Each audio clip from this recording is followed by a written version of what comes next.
Praise the lord. అందరికీ ప్రభువైన యేసుక్రీస్తు నామములో నా ప్రత్యేకమైన వందనాలు. అనుదిన మన్నా అనేటువంటి యొక్క ఆధ్యాత్మికమైన కార్యక్రమమునకు యేసుక్రీస్తు నామములో ఆహ్వానిస్తున్నాను. నేటి ధ్యానాంశము యెహోషువ గ్రంథము 3వ అధ్యాయము 7వ వచనం. దేవుడు యెహోషువతో చెప్తున్నాడు, నేను నిన్ను గొప్ప చేయ మొదలుపెట్టెదను. చూడండి, ఆయన అంటున్నాడు, నేను నిన్ను గొప్ప చేయ మొదలు పెడతాను. దేవుడు గొప్ప చేయటం మొదలు పెడితే ఎవరు ఆపగలరండి? గొప్పవారినిగా చేయువాడు ఆయన. మనల్ని గొప్ప స్థితిలో నిలబెట్టువాడు ఆయన. మనకి ఖ్యాతిని, ఈ పేరును అనుగ్రహించువాడు ఆయన. ఆయన మనకు గొప్పతనాన్ని కలుగజేయటం ప్రారంభిస్తే దానిని ఆపేవారి లోకంలో ఎవ్వరు కూడా లేరండి.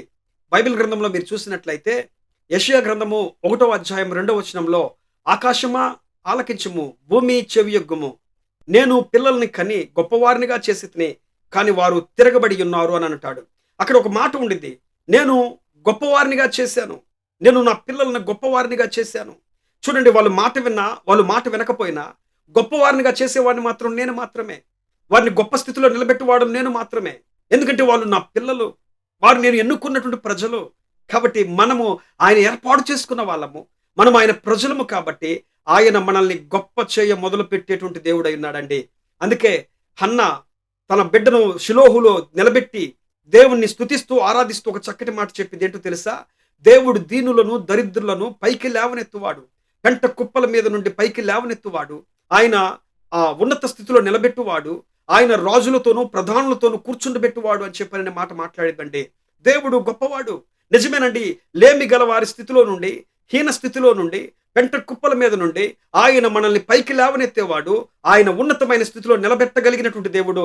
గొప్ప గొప్ప ప్రధానులతో, అధికారులతో ఈ రోజున నిలబెట్టగలిగిన సామర్థ్యం కలిగిన, శక్తి కలిగిన వాడు మనము ఆరాధించుచున్నటువంటి దేవుడు పిల్లారా. అందుకే బైబిల్ గ్రంథంలో మీరు చూసినట్లయితే ఆయన తన బిడ్డలను ఎలాంటి స్థితిలో నిలబెట్టాడో మనం చూస్తూ ఉంటామండి. బబులోను దేశంలో షడ్రకు, మెషక్కు, అబేద్నెగోలు, దానియేలు అనేటువంటి వాళ్ళు గొప్ప గొప్ప నాయకులుగా నిలబడ్డారండి. వాళ్ళది కాని దేశంలో, వాళ్ళది కాని ప్రాంతంలో వారు నాయకులుగా నిలబడ్డారు, ప్రధానులుగా చేయబడ్డారండి.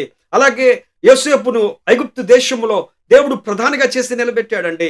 అలాగే ఎస్తేరును, ఎజ్రాను, నెహెమ్యాను దేవుడు అహర్వేషు రాజు ఆస్థానాలలో, వారి కాని ప్రాంతంలో దేవుడు అష్షూరీయుల మధ్యలో గొప్ప గొప్ప వారినిగా చేసి నిలబెట్టాడు. యేసయ్య శిష్యులు మీరు చూడండి, విద్య లేని పామరులు వాళ్ళందరూ కూడా.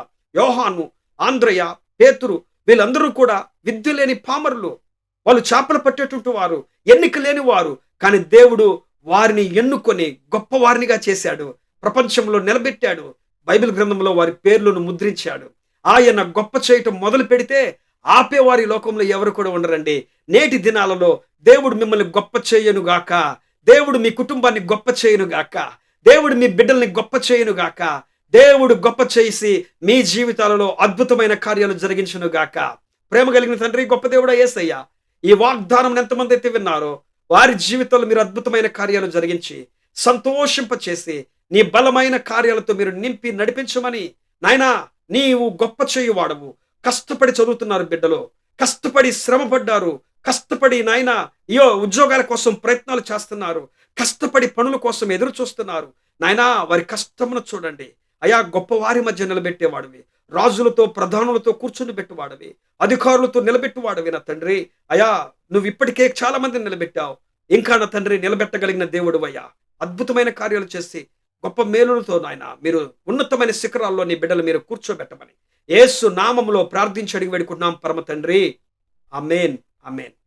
ఈ వాక్యం గనుక మీకు ఆశీర్వాదకరంగా ఉంటే, ఈ వాక్యం ద్వారా మీరు బలపరచబడితే, ఈ వాక్యమును మీరు సబ్స్క్రైబ్ చేయండి, అలాగే షేర్ చేయండి, ఇతరులకు పంపించండి. దానివల్ల కొత్త వారు దేవుని యొక్క వాక్యాన్ని వింటారు, వారి కాడికి వెళ్తుంది ఈ యొక్క వాక్యం బయటికి.